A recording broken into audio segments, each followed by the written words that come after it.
세계 최대의 천연가스와 원유 매장량을 보유한 이란이 지정학적 위기를 겪으면서 본격적인 에너지 위기에 처했습니다.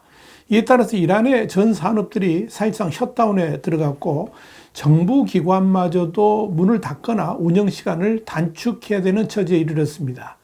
저항의 축 운운하면서 미국과 이스라엘에 강력하게 저항했던 이란이 이렇게 완전히 무너져 내리고 있는 겁니다. 와이타임스가 이 문제를 파헤쳐 봤습니다. 지금 시작합니다.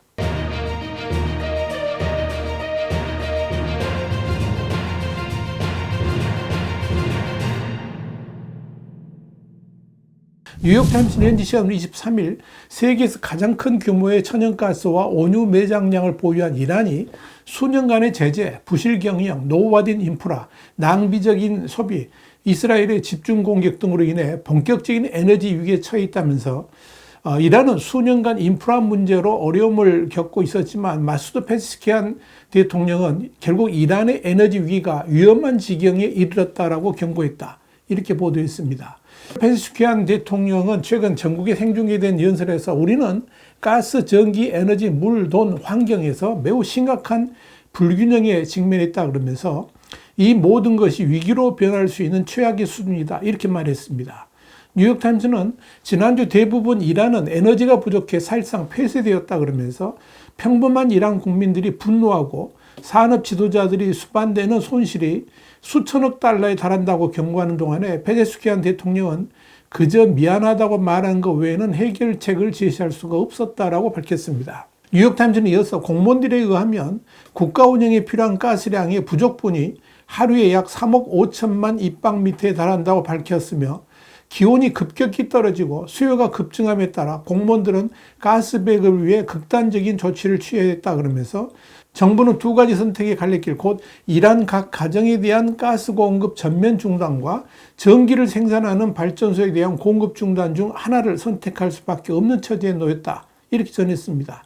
이란 당국은 결국 이 발전소의 에너지 공급을 중단하는 대신 이란의 각 가정에 에너지를 공급하기로 했는데 겨울철을 맞아 난방 공급원을 중단할 수 없었기 때문입니다. 이에 대해서 상공회의소 에너지위원회 위원인 세드 하미드 호세인이는 뉴욕타임스와의 전화 인터뷰에서 정부 정책은 어떤 대가를 치르더라도 가정의 가스와 난방을 끊는 것을 막는 것이라 그러면서 이란은 지금 최대 위기에 몰려 있는데 만약 가정에 대한 에너지 공급 중단 사태가 온다면 전국적으로 불안이 극대화되면서 민심이 폭발할 수도 있을 것이다. 이렇게 전망했습니다. 뉴욕타임스는 이에 따라 지난 주말 현재 17개의 발전소가 가동이 중단됐으며 나머지도 부분 가동만 하고 있다 그러면서 이런 사태로 말미암아 국영 및 민간 산업들이 대혼란에 빠져 있다고 밝혔습니다.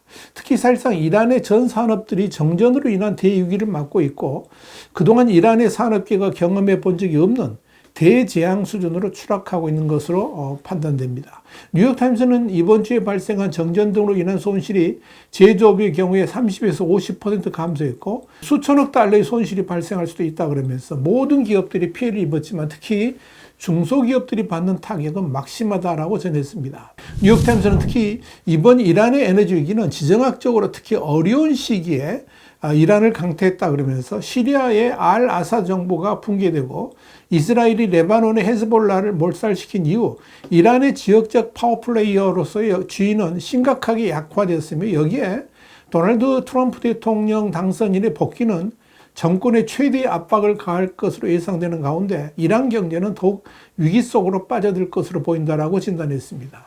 뉴욕타임스는 이어서 이런 상황에서 이 나라의 통화인 리알도 이번 주에 폭락해서 달러 대비 역대 최저 수준으로 떨어졌다면서 이렇게 재앙적 사건들이 겹치면서 이란 정부는 최악의 위기에 빠져 있다고 분석했습니다.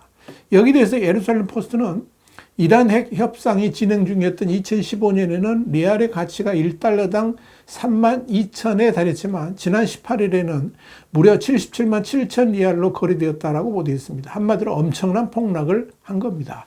뉴욕타임스에 따르면 이란이 이렇게 에너지 위기를 맞게 된 배경에는 지난 2월 이스라엘이 이란에 대한 보복 폭격으로 이란의 가스 파이프라인 2개를 폭파시킨 바 있었는데 이로 인해서 이란 당국의 에너지 수급에 엄청난 차질이 빚어진 것으로 보입니다.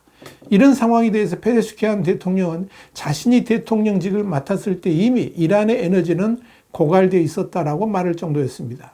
국제에너지연구에 따르면 천연가스는 이란 에너지원의 약 70%를 차지하는데 이는 미국과 유럽보다 훨씬 높은 비율입니다. 이란 당국은 작은 마을을 포함한 이란의 모든 구석에 가스를 공급하는 야심찬 프로젝트를 시행했고 현재 이란 가정의 약 90%가 난방과 조리를 위해서 가스에 의존하고 있습니다.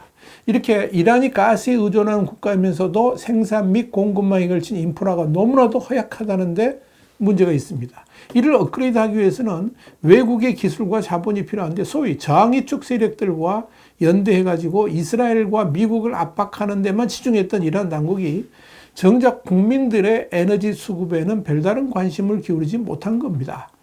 이렇게 전 국가적 차원의 에너지 위기를 만나자 당국은 지난 11월부터 각 가정에 대한 2시간 정도의 정전을 시행하고 또 정전 시간도 갈수록 늘리면서 에너지 전략을 시도했지만 이런 방법들이 근본적 해결과는 전혀 무관하다는 점에서 일시적 방편에 지나지 않는다, 이런 비판도 받습니다. 이젠 학교마저도 온라인으로 전환됩니다. 역시 에너지를 절감하기 위한 고육지책입니다. 또 모든 관공서도 에너지 소비를 줄이기 위해서 근무 시간을 대폭 줄이기로 했습니다. 상황이 이렇다 보니 이란 국민들은 직장에 제대로 출근할 수 있을지, 엘리베이터는 제대로 가동되는지, 신호등은 작동할 수 있을지, 이렇게 모든 것이 불안한 상황이 되어버렸습니다. 이제 인터넷까지 끊기는 최악의 상황마저 우려가 되고 있습니다. 뉴욕타임즈는 이런 상황과 관련해서 이란은 지금 지나치게 혼란스럽고 스트레스가 많은 나라가 되어버렸다 그러면서 민간 부분에서 불확실성이 대폭 확대되고 있으며 정부가 통제할 수 없는 위기 역시 날이 갈수록 확대되고 있을 정도로 이란은 지금 미지 영역으로 빠져들고 있다고 진단했습니다. 이란이 이렇게 대위기 속으로 빠져드는 가운데 트럼프 2기의 미국은 대이란 정책을 최대 압박 기조로 펼쳐나갈 것으로 보입니다. 특히 트럼프 당선인은 이란과 악연을 가지고 있죠. 올해 11월 미 대선 캠페인 기간 동안에 트럼프 후보를 겨냥한 이란 혁명수비대의 암살 모의가 발각되면서 논란이 제기된 바 있습니다. 여기에 이란 해커들이 트럼프 후보의 자료를 해킹해서 민주당 선거 캠프 관계자에게 전달한 것으로 알려졌습니다. 트럼프 당선인에 대한 이란의 거부감과 부담감을 보여준 동시에 미국 신행정부 출범 이후 이란과의 갈등이 고조될 것임을 예고하는 대목이었습니다. 트럼프 행정부는 지난 1기 때도 버락 오바마 행정부 때 체결했던 포괄적 공동행동계획으로 명명되는 핵협정에서 공식 탈퇴했고 또 협정에 따라 유예된 제재를 재개 및 강화하는 동시에 협정에서 허용한 핵활동 제재도 들어갔습니다. 그런데 2기 때는 아예 이란의 핵시설 자체를 제거해버리는 방향으로 틀을 잡은 것으로 보입니다. 실제로 트럼프 당선인이 이란의 핵무기 개발을 막기 위해 예방적 차원의 군사적 행동을 고려하고 있는 것으로 알려졌습니다.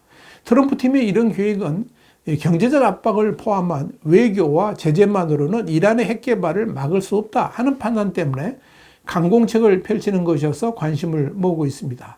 월스트리트저널은 지난 13일 트럼프 팀은 당선인 측근들이 경제적 압박만으로는 테헤란을 봉쇄할 수 없다는 우려가 커지면서 이란의 핵 프로그램 중단을 위해서 공습을 포함한 군사적 옵션을 검토 중이다. 그러면서 핵시설에 대한 군사 공격 옵션은 테헤란의 군사동맹국인 시리아의 바사르 알 아사드 대통령 정권의 몰락, 영내 미군의 미래, 이란을 호위해온 헤즈볼라 및 하마스 경멸 상황에 따라 지금이 바로 이란의 핵 야망을 바로잡을 절호의 기회로 판단하고 있다고 보도했습니다. 월전을 이어서 최근 사태들로 인해서 이란의 지역적 입지가 약화되고 최근 테헤란의 핵개발 야망까지 폭로되면서 이란에 대한 군사행동 가능성이 급물살을 타고 있다 그러면서 물론 아직까지 구체화된 건 아니다라고 전했습니다. 그런데 이란의 현재 상황은 트럼프 당선인의 이란 핵 제거 계획을 더욱 유리하게 이끌 수 있을 것임을 보여줍니다. 한마디로 이란 핵을 제거할 절호의 기회를 맞았다라고 보고 있다는 겁니다. 이래저래 이란은 내후 외환의 최대 위기에 봉착해 있습니다. 국내는 경제 상황 자체가 최악 수준인데다가 에너지 위기까지 겪고 있어서 민심이 흉흉하고 외부적으로는 시리아의 아사드 정권 붕괴에 이은 이스라엘의 강한 압박까지 버티고 있습니다. 이런 가운데 이란의 최고 지도자인 아야톨라 알리 하메네이가 현지 시간으로 22일 시리아의 젊은이들이 바샤르 알 아사드 대통령 축출 이후에 등장한 새 정부에 저항할 것이다 이렇게 말했습니다. 이렇게 국제 정세에도 눈이 어두운 자가 오로지 강압적 종교의 힘만 믿고 최고 지도자 자리에 앉아 있으니 이란이 저렇게 재앙적 위기를 맞이한 것이 아닐까 그런 생각을 해봅니다. 이렇게 이슬람 독재국가 이란은 풍전등화의 위기에 빠져 있습니다. 우리 와이타임스는 이란에도 하루빨리 봄이 찾아올 수 있게 되기를 간절히 기대해 봅니다. 와이타임스 국제정세 분석의 주북이었습니다. 감사합니다.